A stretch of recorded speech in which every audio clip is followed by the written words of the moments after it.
Air sign.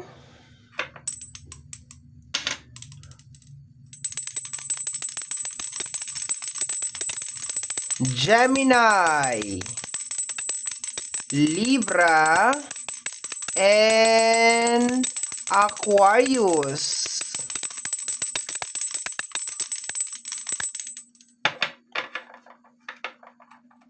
Okay. Hello, my dear. Welcome back sa ating YouTube channel. My name is RJ, your tarot card reader. At ang gagawin natin ngayon is yung ating daily reading para po ito sa araw ng June 7, 2026. Titingnan po natin kung ano mga eksena, kaganapan at kung ano-ano pa na maaari mong makasalubong sa araw na ito. Pero bago tayo mag-proceed or magpatuloy sa ating reading, magpapasalamat po muna ako. Maraming salamat po sa ating mga abangers. Sa mga walang sawang naghihintay at nag-aabang ng kanilang mga readings, maraming salamat po. Gusto ko rin pong pasalamatan yung ating pong mga bagong subscribers. Hello my dear! Welcome po sa ating channel. I hope na mag-enjoy po kayo dito at mahanap po ninyo or maiprovide ko kung ano man po ang inyong hinahanap sa inyong buhay. Let me see my dear. Kagaya po ng lagi kong sinasabi,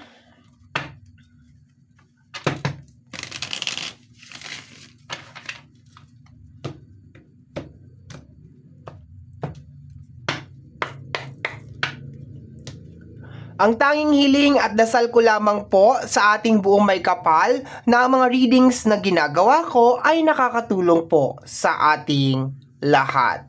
Let's go my dear! Tingnan natin kung anong meron sa araw na ito. Once again, June 7, 2026. Air sign. 5 of Pentacles. Paki-clarify po ang ating 5 of Pentacles. Okay, we have here the Page of Sword. Okay. Sa araw na to, my dear, be careful sa kung ano yung mga pinapasok mo sa isipan mo, my dear. Okay? Yun ang una ko nasagap. Kasi ang Page of Sword is more on pag-aaral or more on curiosity to siya. Nakatingin siya sa energy ng 5 of Pentacles. So, ibig sabihin, my dear, napaka-importante ngayong araw na to na huwag ka mag-isip ng kahit ano man na negative, no? Although nandun na tayo, may problema ka sa usapin ng financial is already given kasi 5 of Pentacles yan. Pero sinasabi dito, my dear, na be careful ka sa mga pinapasok mo sa isipan mo. Lagi kong sinasabi na ang ating pong isipan ay parang bakanteng lote, no? Or bakanteng lupa. Kung ano ang itatanim mo dyan, yun ang tutubo at yun ang mamumunga. Hindi kasi ibig sabihin, my dear, na nasa isang sitwasyon tayo na hindi maganda ay magpapakanega na rin tayo. Mainam pa rin na natin siya, kalabanin natin siya, my dear. No, kalabanin natin siya. Kasi sa araw na to, posible, my dear, na damang-dama mo talaga yung kawalan ng pera, yung parang helpless ka, walang tumutulong sa'yo. Pero once again, lahat naman ng tao, my dear, nakakaranas ng ganyan. No, hindi lang ikaw, okay? So, be careful ka, my dear, kasi merong page. Be careful sa pag-iisip or kung ano yung iniisip mo ngayong araw na ito. Okay, let me see. Additional cards pa tayo. We have here the 7 of Wands. Okay, the defensive na energy. This is the time, my dear, na dapat you need to believe na kayang ma-resolve yung mga bagay-bagay. Although, hindi mo pa nakikita yung result or parang hindi mangyayari. Parang ganun, may ganun na pakiramdam ngayong araw na to na ay wala na to, eto na talaga to. Pero this is the time, my dear, na dapat sinasabayan mo yan. No, sinasabayan mo yan, my dear. This is the time na dapat nagmamanifest ka talaga. Kasi 7 of Wands yan. Dapat pinaglalabanan mo yan. Tanggalin natin yung 5 of Pentacles. Page of Sword lang tayo at saka 7 of Wands lang tayo, my dear, mag-focus. So, anong sinasabi dyan? Sabi ko kanina sa page, be careful ka sa mga iniisip mo, di ba? 7, defensive na energy, 7 of Wands. So, ibig sabihin, paglabanan mo yung nasa isip mo. Although, hindi mo pa nakikita yung positive result or positive na outcome, pero dapat minamanifest mo na yan ngayon. Kasi, kung magpupokus ka na magpupokus ngayon, dito sa energy ng 5 of Pentacles, posibleng ito na nga talaga yung mangyari. 'Di ba? Talagang ito na talaga yung i-embody mo. Ito na talaga yung maghari sa yung buhay. No, yung laging walang pera, laging walang ganito. Labanan mo 'yan, my dear. Labanan mo 'yan.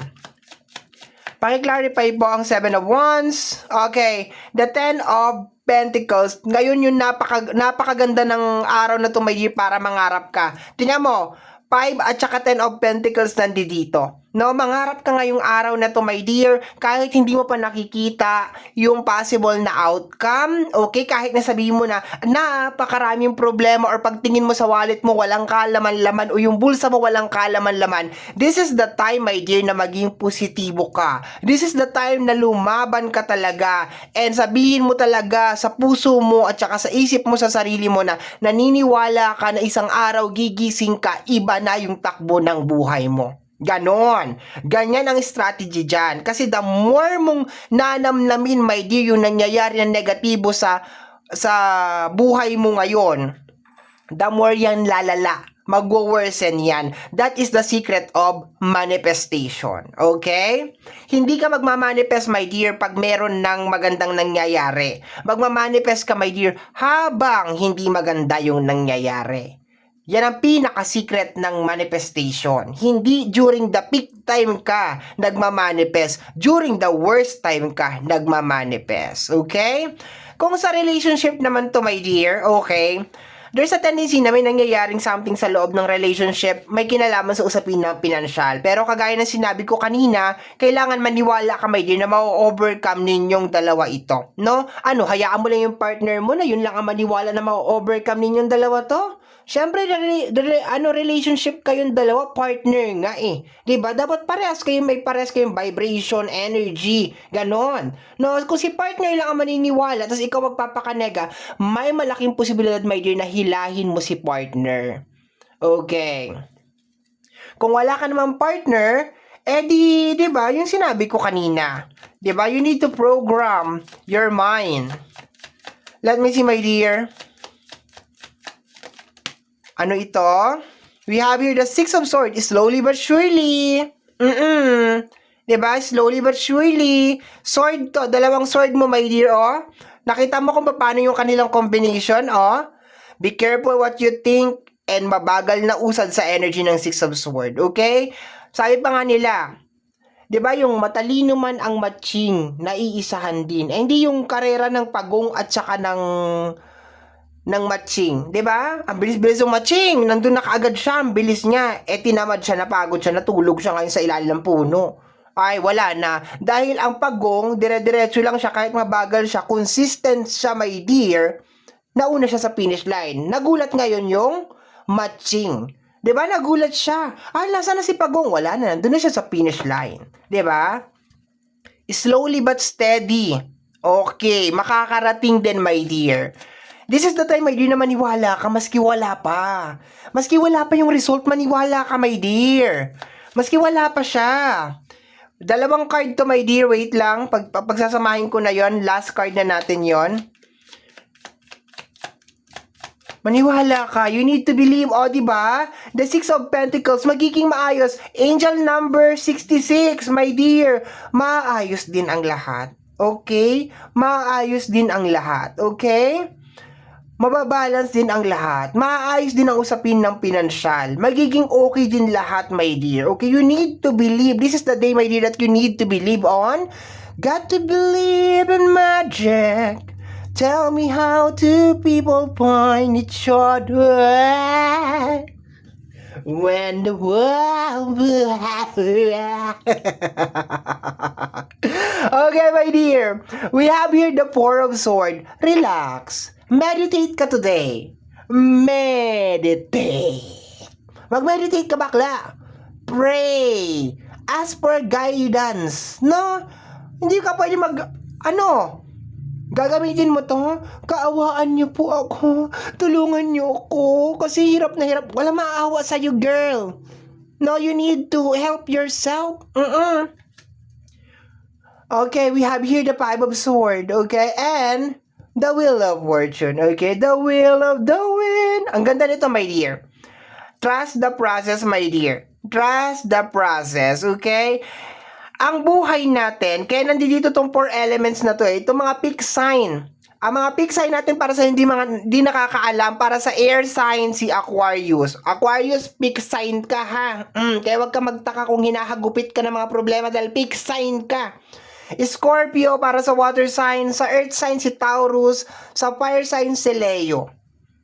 Lahat yan, my dear, is corresponding ng 4 na element. Air, water, fire, and earth. Dapat yan balance, my dear. For you to have a successful life, kailangan balance ang 4 corners. Pag ang isa dyan, my dear, pumalya, wala na. Pag nalunod ka sa energy ng Taurus, which is earth sign, which is more on material, lulubog pa rin, my dear, ang Titanic. Pag sa water sign naman, which is Scorpio, na-overwhelm ka ng iyong emotion, is either sobrang saya or sobrang lungkot, lulubog pa rin ang Titanic.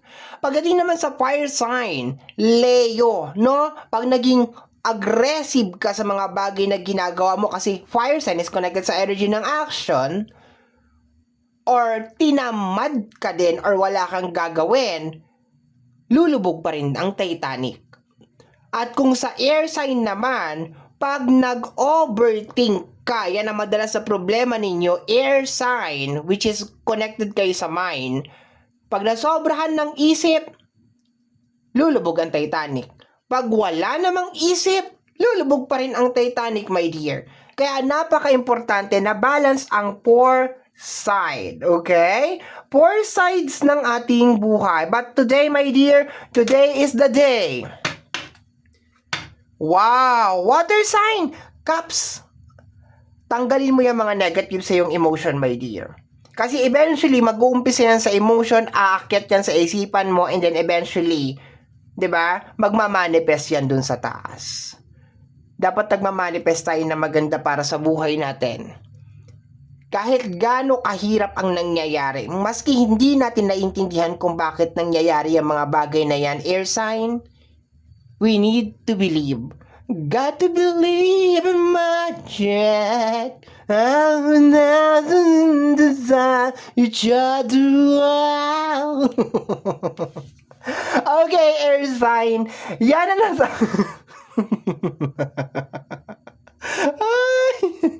Okay. Uy!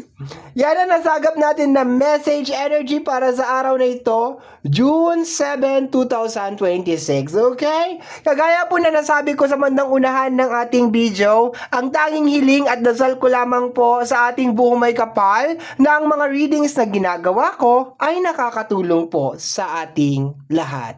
Maraming salamat po. Take care of yourself. Ano daw? Surf? Sabon ba ito? Take care of yourself. Bye-bye. Thank you.